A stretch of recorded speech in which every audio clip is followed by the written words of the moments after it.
श्री कृष्ण गोविंद हरे मुरारे, हे नाथ नारायण वासुदेवा। श्री कृष्ण गोविंद हरे मुरारे, हे नाथ नारायण वासुदेवा। कल की कथा में था कि गोपियाँ चाहती हैं कि श्री कृष्ण जी उनके सिर पर हाथ रख दें, आशीर्वाद दें, जिससे काम का नाश हो जाए। जो जीव गोपी भाव नम्रता से जीता है उसे जो जीव गोपी भाव नम्रता से जाता है वहाँ उसे प्रवेश मिलता है। कहाँ पर? रास लीलाओं में। नारद जी अफसोस करने लगे कि वे पुरुष रूप में आने के बदले स्त्री रूप से आए होते तो उन्हें रास रस की प्राप्ति हो जाती। नारद जी क्या जाने कि पुरुष तो एक पुरुषोत्तम और सब ब्रज नारी हैं। इतने में राधा जी ने नारद जी के मिलान बदन को देखा। वृंदावन की अधीश्वरी राधिका ये नहीं चाहती कि वृंदावन के किसी भी अतिथि को किसी प्रकार का भी कष्ट या दुख हो। उन्होंने नारद जी से कारण पूछा। नारद जी बोले, मुझे श्री कृष्ण से रास खेलकर गोपियों सा आनंद पाना है। राधा जी बोली, आप राधा कुंड में स्नान करेंगे तो रास लीला में प्रवेश मिलेगा। राधा कुंड में स्नान करने से नारदी बन गए। उन्होंने सोच लिया था कि परमात्मा मिलते हों तो नारी बनने में क्या आपत्ति है। आज तक पुरुषत्व के अभिमान ने ही तो मुझे प्रभु से इतना दूर रखा है। आज तक मैं इसी अभिमान में डूबा रहा कि मैं पुरुष हूँ, बड़ा कीर्तनकार हूँ। गोपियों ने अपना स्त्रीत्व छोड़ दिया और नारद जी ने अपना पुरुषत्व सांसारिक धर्मों का त्याग करके प्रभु की ओर जाना ही तो जीव का धर्म है। देहभान पुरुषत्व स्त्रीत्व की भावना प्रभु मिलन में बाधक है। ऐसा देहभान छोड़े बिना जीव ईश्वर के निकट जा नहीं पाता। अभिमानी जीव रास लीला में प्रवेश पा नहीं सकता। गाय समान नम्र गोपी बनकर जाओ। वैसे तो पुरुषत्व अहम भाव का प्रतीक है और स्त्रीत्व नम्रता का। फिर भी प्रभु से मिलने के लिए तो इन दोनों आवरणों का त्याग करके शुद्ध जीव बनना आवश्यक है। अपनी विद्या ज्ञान कीर्तन कारत्व का अभिमान नष्ट हुआ तो नारद जी को रासलीला में प्रवेश मिला। वे गोपी बनकर रासलीला में गए। गोपी नम्रता को प्रभु रासलीला में प्रवेश देकर आनंद देते हैं। गोपी नम्र जीव को ही प्रभु अपनाते हैं। गोपियों को श्री कृष्ण से प्रेम था, मोह नहीं। आत्मा का चिंतन प्रेम उत्पन्न करता है और शरीर का चिंतन मोह पैदा करता है। अपने प्रिय पात्र के आत्मा का स्मरण चिंतन ध्यान करो, शरीर का नहीं। प्रेम में अतिशय धीरज आवश्यक है। धीरज भी कैसा? रुक्मणी ने अपने एक पत्र में श्री कृष्ण को लिखा था, चाहे कितने भी जन्म मुझे लेने पड़े किंतु शादी करूँगी तो आपको ही। यह रम्युजाक्ष न लमेयम भवत प्रसादम और जम्हाम शनम व्रतिकसा अच्छते जन्म भविष्याति। भागवत तो गोवर्धन नाथ जी का बागमय स्वरूप है। जब तक नाम के साथ साथ संबंध नहीं हो पाए तब तक नामी प्रभु के साथ संबंध कैसे हो पाए। भागवत परमात्मा का प्रत्यक्ष नाम स्वरूप है जो भगवान से संबंध जोड़ देती है। दसम स्कंद तो भागवत का हृदय है। मानव जीवन का अंतिम लक्ष्य है रासलीला। ईश्वर को प्राप्त किए बिना जीव को शांति नहीं मिल पाएगी। जीव ईश्वर के साथ एक हुआ नहीं कि मुक्त हो गया। यदि तुम भगवान से मैत्री करोगे तो वे तुम्हें भी सुदामा की भांति भगवान बनाएंगे। ये जीव कुछ साधन करता नहीं है। सत्कर्म करने के लिए कोई विशेष मुहूर्त की आवश्यकता नहीं है। इसी क्षण से आरंभ करो सत्कर्मों का। बातों में चर्चा विचारणा में समय का व्यय न करो। विचार में समय गमाओगे तो आचार के लिए समय कहाँ से लाओगे। आज तक रुपए पैसे के पीछे भागते रहे, अब जरा भगवान के पीछे भी तो दौड़ो। आज की अशांति का यही कारण है कि जीव ने ईश्वर को भुला दिया है।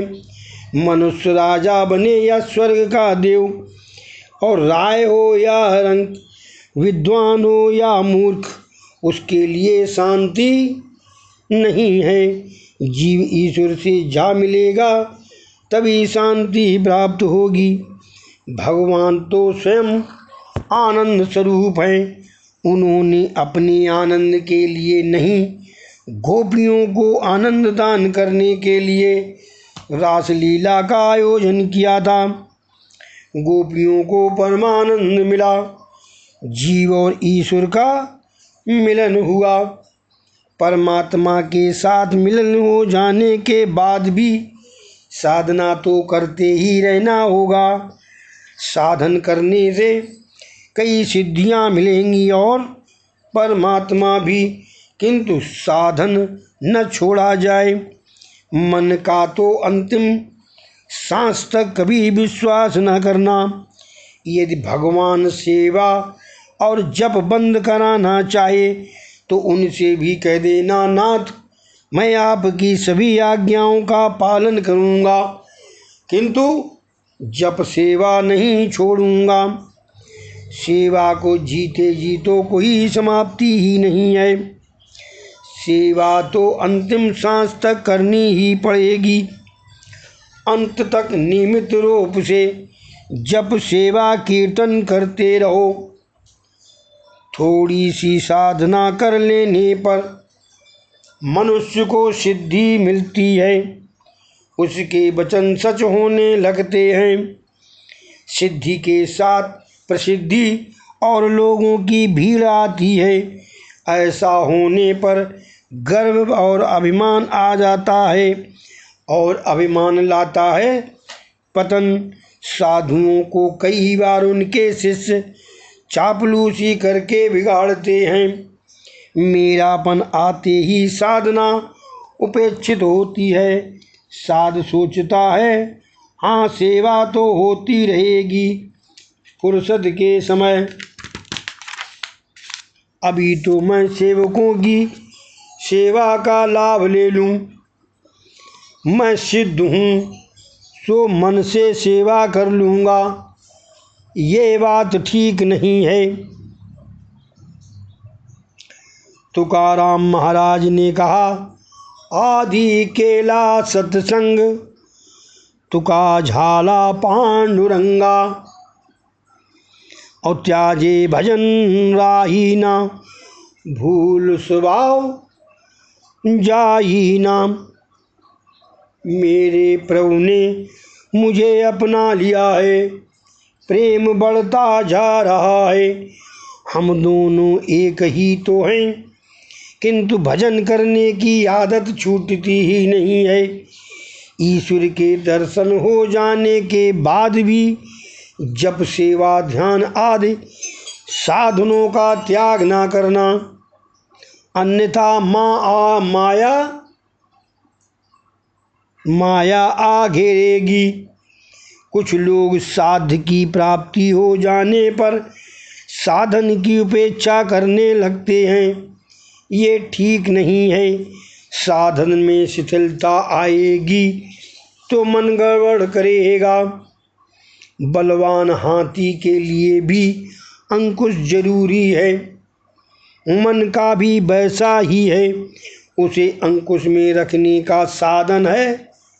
क्या साधन है बताओ, बताइए क्या बात है। उसे अंकुश में रखने का साधन है भजन। भक्ति में दैन्य भाव आवश्यक है। चमत्कार होने पर नमस्कार करने वाले तो बहुतेरे हैं। तुम्हें तो बिना चमत्कार के ही नमस्कार करना है। वही तो भक्ति है। भक्ति में श्रद्धा होगी तो अनुभव भी मिलेगा और ज्ञान भी, और वैसा होने पर भक्ति दृढ़ होगी। गोपियों को अभिमान हो गया।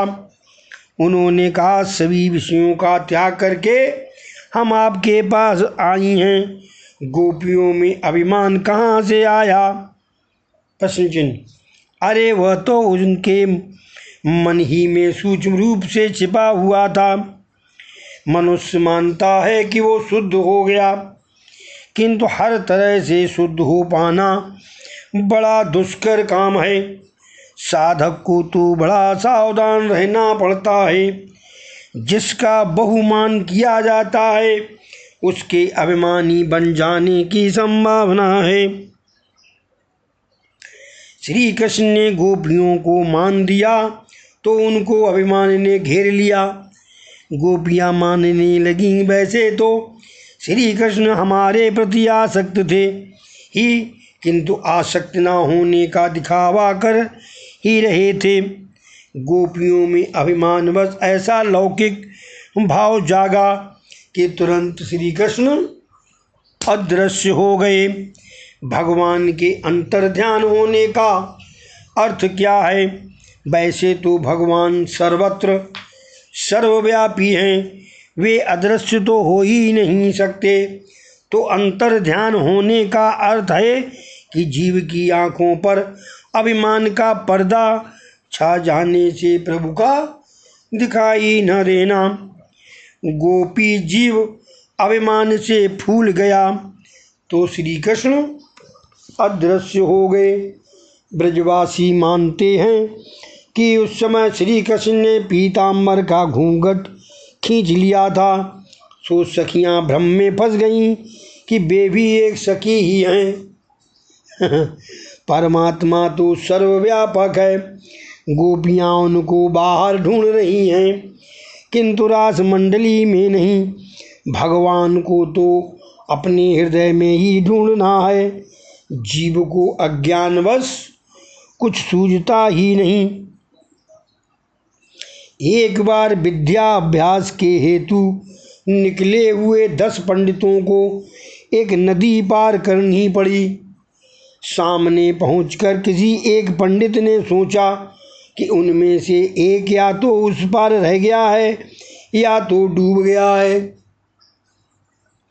उसने गिनती की तो 9 ही निकले। सभी ने बारी बारी से गिना, वही परिणाम आया। अब ऐसा होने के कारण ये था कि गिनने वाला अपने को गिनना भूल गया था। अब तो बात पक्की हो गई कि एक बह गया। सब रोने लगे। वहाँ से एक महात्मा जा रहे थे। उन्होंने पंडितों से रोने का कारण पूछा। पंडितों ने बताया तो महात्मा ने गिनकर बताया कि वे तो 10 के ही 10 हैं। अज्ञान के कारण जीव अपने को जब भूल रहा था, ज्ञानी ने सही स्थिति बताई। अज्ञान के कारण जो नहीं वो दिखाई देता है, और जो है और जो वह है वो नहीं दिखता है। परमात्मा से साक्षात्कार होने पर भी सावधान रहना। जिस प्रकार गोपियाँ परमात्मा को प्राप्त होने के बाद भी अभिमान वश हो गईं और श्री कृष्ण जी अदृश्य हो गए। कई बार ज्ञानी भी साक्षात्कार हो जाने पर अपने आप पर काबू नहीं रख पाता, क्योंकि सिद्धि प्रसिद्धि देती है और प्रसिद्धि अभिमान। ऐसा होने पर साधन छूट जाता है और परिणामतः जीव ईश्वर से विमुख हो जाता है। परमात्मा की अनुभूत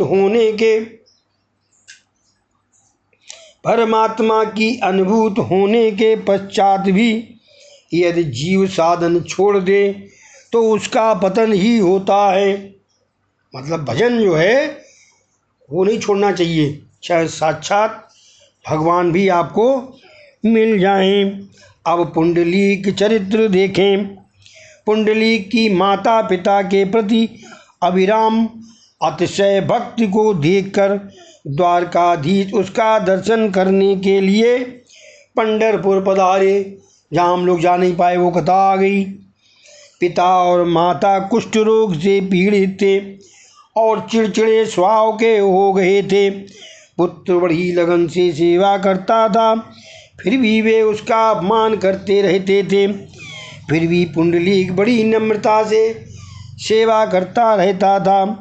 भगवान ने आंगन में आकर पुंडलीक को पुकारा, पुंडलीक तेरी मातृपति सेवा से मैं प्रसन्न होकर तुझे दर्शन देने आया हूँ। पुंडलीक ने कहा, भगवान इस समय तो मैं उनकी सेवा में लगा हुआ हूँ, सो कुछ देर के लिए आप बाहर प्रतीक्षा कीजिए, मैं सेवा से निवृत्त होकर आपसे मिलने बाहर आऊँगा। पुंडलीक मानता है कि माता पिता तो भगवान से भी बढ़कर हैं, उनकी सेवा की तभी तो भगवान उससे मिलने आए हैं। जब साधन हाथ में है तो साध कहाँ भाग जाएगा। सुख संपत्ति मिलने पर भगवान का भजन मत छोड़ो।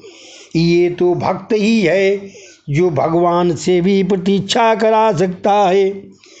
भगवान को विश्राम करने के हेतु पुंडलीक ने एक ईंट दी और उस पर खड़े रहने को कहा। पुंडलीक को बाहर आने में देर लगी। भगवान प्रतीक्षा करते हुए थक गए तो कमर पर हाथ का सहारा लेकर खड़े हो गए। भगवान की उस मुद्रा का अर्थ ये है कि उनके चरणों का आश्रय लेने वाले के लिए संसार सागर कट तक ही गहरा है। वाह, ऐसे हाथ कर लिया तो कट तक ही गहरा है, अन्यथा आज तक इसमें न जाने कितने जीव डूब गए हैं। माता पिता की सेवा पूरी कर लेने के बाद पुंडलीक बाहर आकर भगवान से मिला। उसे प्रत्यक्ष परमात्मा मिले, फिर भी उसने साधन नहीं छोड़ा। यदि साधन छूट जाएगा तो प्रभु अंतर्ध्यान हो जाएंगे। रास के समय गोपियों के मन में अभिमान आया, सो श्री कृष्ण अदृश्य हो गए। अभिमान जागते ही साधन उपेक्षित हो जाता है। गोपियों ने सोचा, वैसे तो श्री कृष्ण हमारे सौंदर्य में लुब्ध थे ही, किंतु अनासक्त होने का दिखावा कर रहे थे। भगवान अंतर्ध्यान हुए, वे वहीं थे, किंतु गोपियाँ उन्हें अभिमानवश देख नहीं पा रही थीं। भगवान तो उनके हृदय में समा गए, किंतु गोपियाँ उन्हें बाहर ढूंढने लगीं, सो मिल ना पाए। ईश्वर को जाने और आने की क्रिया का बंधन नहीं है, क्योंकि वे तो सर्वव्यापी हैं। वैसे ईश्वर तो आपके निकट आते हैं, किंतु वासना के आच्छादन के कारण वे दिखाई नहीं देते हैं। ईश्वर सभी के हृदय में हैं, फिर भी सब उन्हें देख क्यों नहीं पाते। प्रश्न चिन्ह।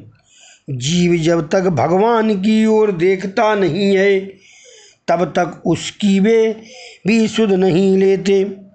भगवान सभी जीवों से कहते हैं, मैं तो तुम्हें अपनाने के लिए तैयार हूँ, किंतु तुम भी तो मेरे पास आते नहीं हो। जीव भी गोपियों की भांति बाहर आनंद ढूंढता है, अंदर नहीं, तभी तो भगवान उसे मिल नहीं पाते हैं। यदि स्त्री वस्त्र धन आदि तुम्हें आनंद देते हैं तो उनके वियोग के समय तुम्हें दुख भी तो होता होगा। तुम्हारा आनंद स्वाधीन होना चाहिए, पराधीन नहीं। पराधीन आनंद दुखदायी होता है। दृष्टि अंतर्मुख करो और परमात्मा को अपने हृदय में ही निहारो। बोलो बंशीधर भगवान की जय, श्री कृष्ण महाराज की जय। हरे कृष्ण कृष्ण हरे हरे, हरे राम राम राम हरे हरे। हरे कृष्ण कृष्ण कृष्ण हरे हरे, हरे राम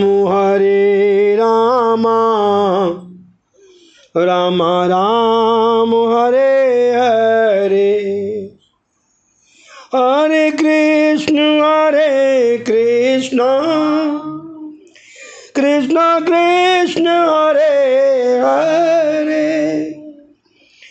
हरे राम